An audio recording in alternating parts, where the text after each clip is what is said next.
Thank you for joining us today. We have a very sunny but chilly weather here in Tamworth. I hope you're all having a pleasant day. There's quite a few of you that's joined us, which is great. So before we get going, give me an idea of where you guys are from and what your weather's like. It's my favourite time of the year.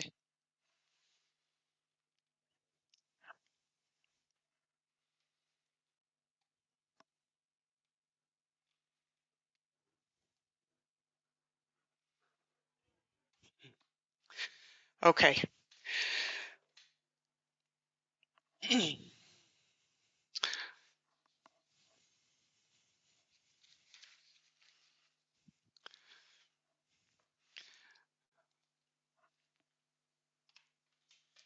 Okay, so when we first start our studies, it's always a very scary time. So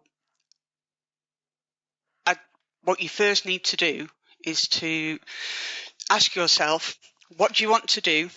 What do you want to achieve and why? Write it down, pin it on your wall, fridge, bedroom ceiling, anywhere that you'll be given a daily reminder of what you're striving for. And no matter how tough you think it is or how overwhelmed you feel, you can always refer back to your wants and whys. This is your personal journey and everybody's wants are different, so you just do you. Okay, a few learning techniques. Use all the tools that are available to you. If you're with a training provider, the tutors are amazing. Use them. There's social groups, learning hubs, question banks, mock exams.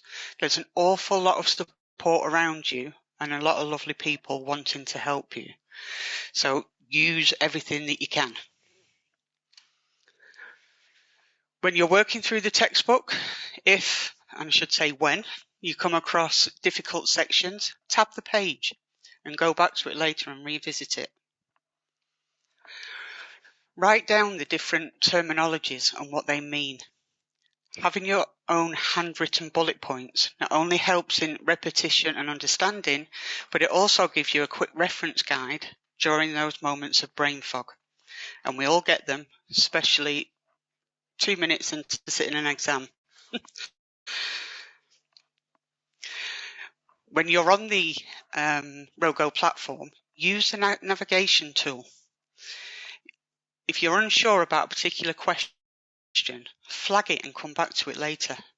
Don't spend too much time on a question that might only be worth 2 marks, and then you run out of time or feel rushed on a scenario-based question that might be worth 10. Learning bookkeeping takes practice, patience, and a lot of discipline. Don't assume that you can work through a topic and expect yourself to understand it or remember it straight away. Practice and repetition is key. It'll not sink in overnight, but when you get that light bulb moment, and it always comes, you'll never forget it. Now, my ICB journey started back in 2005. I was a housewife, I was on benefits, and my family moved from Blackpool down to Hampshire in a rented property. I knew I had to go back to work, and I realised I needed to retrain because I left school with no qualifications. I was working, I was earning good money, and I thought I knew better. So ICB came into my life at that point, and the rest is history. But as a student, I know what you're feeling. I know the struggles. I completely understand where you're at. So when I referred to writing down your bullet points, this is roughly what I meant. So as a student myself, there is just so much to take in. You go literally from no knowledge to an abundance, and it's scary. So I started writing down the different terminologies and what they mean, and I'm not going to read all these out because these are my words. It's what worked for me. So you need to actually look at what works for you. And every time you write out certain things, not only is it aiding repetition, but it's helping it to sink in your mind with your words. So these are all things that I wrote down initially on Post-it notes, and I'd stick them everywhere. And every now and again, my husband will go and make a brew, and whilst he's in the kitchen, I'll say, "Hey Jill, what's the data?" And he'll just randomly test me on certain things. And it really did make a difference, especially when it was coming towards an exam, because there's nothing worse than reading that question and going, "Oh my Lord, I can't remember that." And you're flicking through your textbook and you're trying to find that. No, prepare yourself first. It's all about the preparation. Now, I don't know about you guys, but VAT was something that I struggled with. Not the actual calculation of VAT, but the input, output, exclusive, inclusive. Oh, I got things back to front, upside down. And so again, I got what I called my bookkeeping Bible, and I started writing out my own little bits and pieces. So input tax, the way I got it into my head is that's tax based on goods coming in to the business. So input matches the in the business. Same with output. So output tax is VAT that's added to sales, and the goods of themselves are going out of the business. So I highlighted the ins and the outs, and it became second nature. Exclusive, inclusive. Now again, this is just about practice, but it's not about practicing percentages. You have got to remember the formula. So when you've got an inclusive value, divide it by 100 plus percentage and then times that by your VAT percentage, and that'll give you your VAT value. So if your goods are classed as 100% and your VAT is classed as 20%, this means that the inclusive amount represents 120%. So when you have to separate the gross value in order to post to your ledgers, you're looking to find 1% first, and then you multiply it by the VAT percentage. So for 20%, this would be your gross value, divide it by 120, then multiply it by 20, and that will give you your VAT amount. Alternatively, you can find the net value by dividing by 120 and then multiplying it by the 100 being the goods. Now, I would always advise students to work with the VAT amount, because that's where the rule is. VAT is always rounded down, regardless of the third decimal, in which case the net value is always rounded up. Now, if you calculate your net value and it's your third decimals are 3, automatically the rules that we're all taught at school that you round it down, but that's going to give you a penny out on your VAT. Now, on a platform where you're being examined, 1p matters. So focus on the VAT value, round that down, and then your gross minus your VAT will give you your net. So again, if your goods are 100% and your VAT is 5%, this means that the inclusive amount represents 105. So again, use your formula. Your inclusive value, divide it by 105, times 5 will give you your net value. So try it out with various percentages. The formula will not let you down. So don't worry about whether it's that there's a calculation of 5, 20, 17.5 that's been brought in temporarily. As long as you know that formula, you will always come up with the right answers.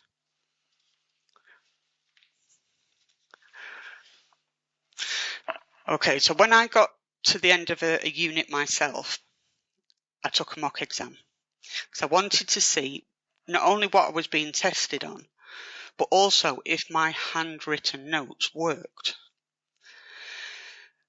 They did, but not completely, because I realised I was spending an awful lot of time on multiple choice double entry questions.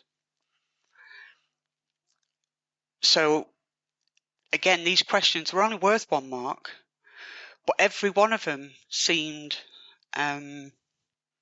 realistic. So from what I thought it was, I then started second guessing myself. And as I say, I was spending far too much time on it. So I got my notepad out again and I started writing. And I started putting all the different things, which debits, which credits, what they mean. And again, this is just an example. This is what worked for me, but it worked. And it's much easier than trying to flick through your textbooks when you're looking for a particular thing that you've forgotten. Now, all these particular ones are immediate payments for your sales and purchases. So they're obviously different accounts than if it was a credit purchase or sale. Now, again, when you're dealing with credit customers, obviously the goods are going out and everything's being done, but instead of collecting money, you're sending an invoice knowing it's coming later. So the debtors then come into their own. Now, I've noticed when looking at people's mock exam and exam attempts, students they struggle with a worded scenario that states that something's been done. And then the question is, how would you post it when payment is made? And I don't know why, but it's in their head to do the full double entry and they want to post to the VAT account again. But the VAT has already been dealt with. The accounts have already been completed at the time you created the invoice. So on payment, you're literally putting money in the bank and dealing with the customer's account. But again, it's something that you forget in the moments of panic whilst doing an exam. So having these little things written down in your own words, how you understand it, really does make a difference.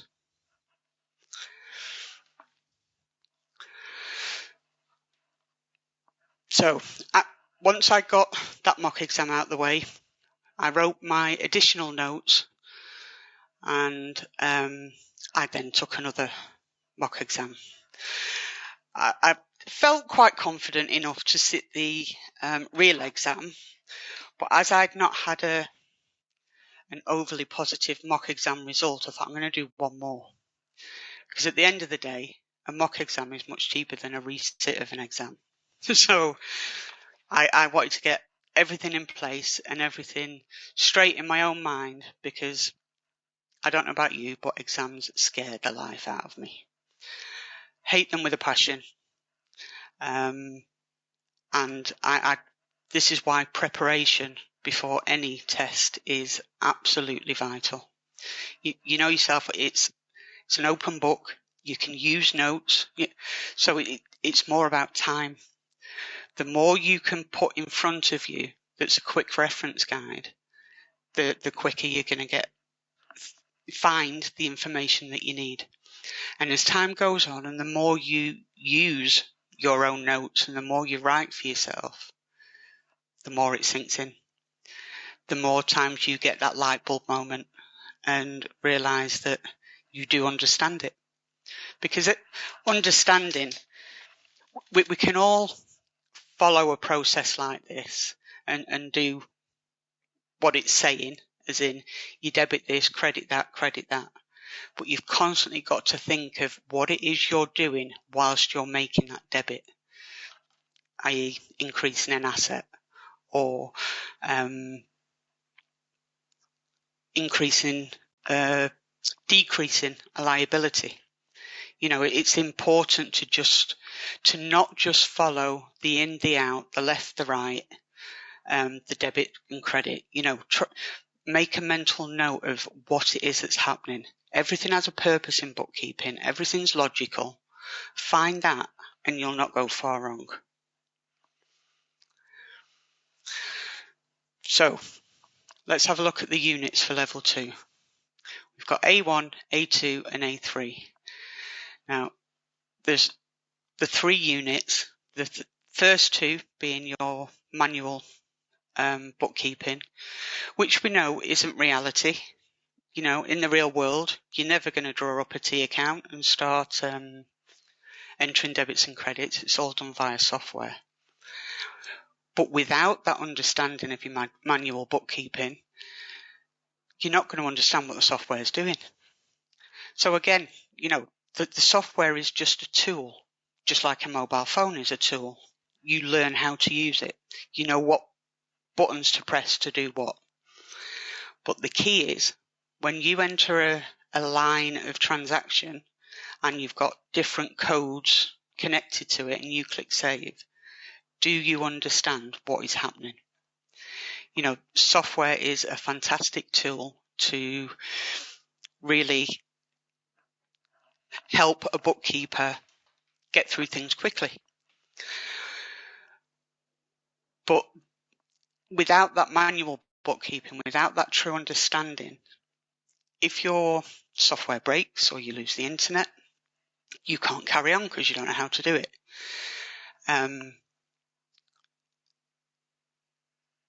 But when you base that against other rewarding bodies, in this instance, I've used AAT because they're the closest sort of competition, if you like.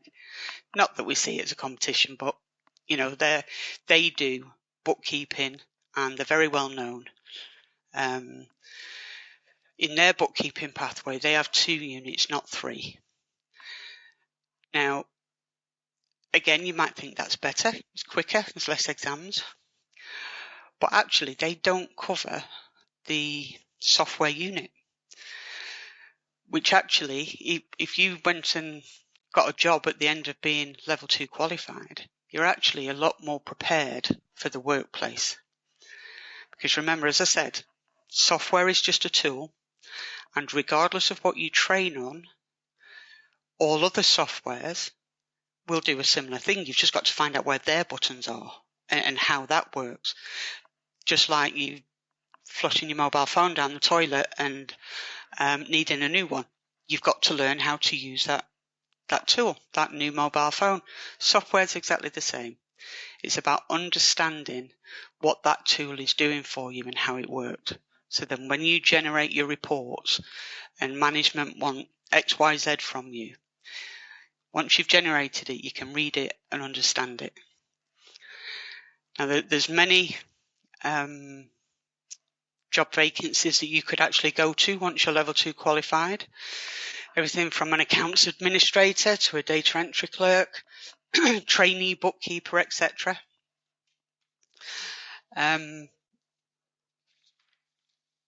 So, sorry, I lost my train of thought then. So the ICB units really do prepare you ready for the workplace if that's what you want to do. If you're planning on continuing with your level 3 studies, whilst you're doing that, I would highly recommend that you have a look around and see if you can get a little part-time data entry job or trainee job, even a volunteering job, just to gain that little bit more experience, because if nothing else, it will give you confidence. And it will also aid that when you go to your level 3, if you then decide to go into the workplace rather than get a practice license, you've got that bit of experience behind you as well as the qualification, which will always just give you a slight heads up over others that might not. So to summarise, organisation. Get yourself organised and set yourself targets, allocate yourself some study time. But obviously, don't stress over things if it doesn't go to plan. Be disciplined and stay motivated. Tab your books. Research tricky topics. Google is your friend. You can ask 3 different people the same question and you'll get 3 different answers. You'll get the same answer, but in 3 different ways. Google can be your 4th. Go and look around. There's always a way that will stick with you. So if your textbook, you're scratching your head and going, I don't understand that, you'll ask your tutor. They'll explain it a slightly different way. And you go, no, that's still not sitting right with me. One of them will. Lots of resources. They're out there. Use them. But the biggest thing you can do is to summarize things in your own words. You'll be amazed at how much you retain by writing something out. I wrote mine, rewrote it, typed it, printed it, changed it, and it worked. And I've gone from a housewife on benefits to this being my very first thought of changing our lives and making a better life for ourselves.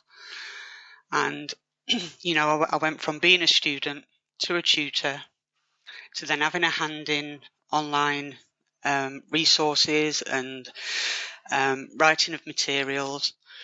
And now I've come full circle and I'm working with the exams department in the ICB themselves. So from somebody that had no qualifications, all I did was I'm a grafter, I'll work hard. And, it's if you believe in yourself, whatever it is you want, trust yourself, believe in yourself, and you'll get there. If I can do it, literally anybody can.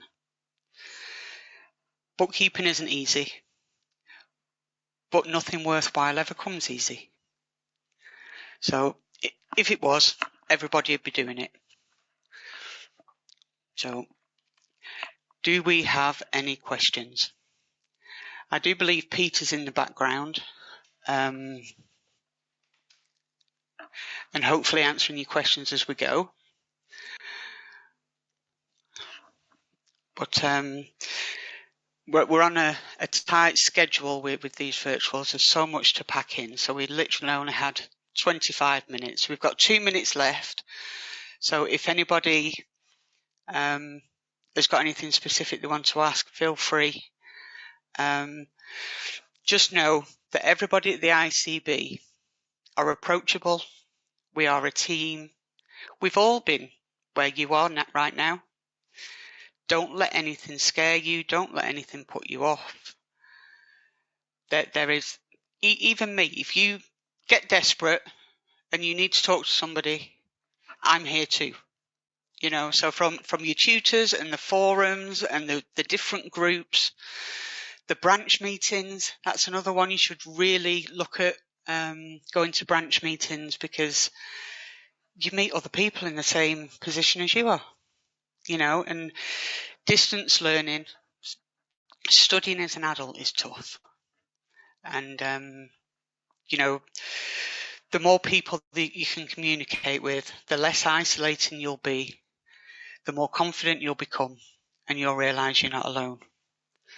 We really are a close-knit community, whether it's the CEO, me, the Director of Learning, other peers, your tutors. We're all there for you. We want you to succeed. That is the only reason we do what we do. So thank you very much, everybody. It's been an absolute pleasure. I hope you enjoy the rest of your day, and hopefully we'll speak at some point in the future. Thank you.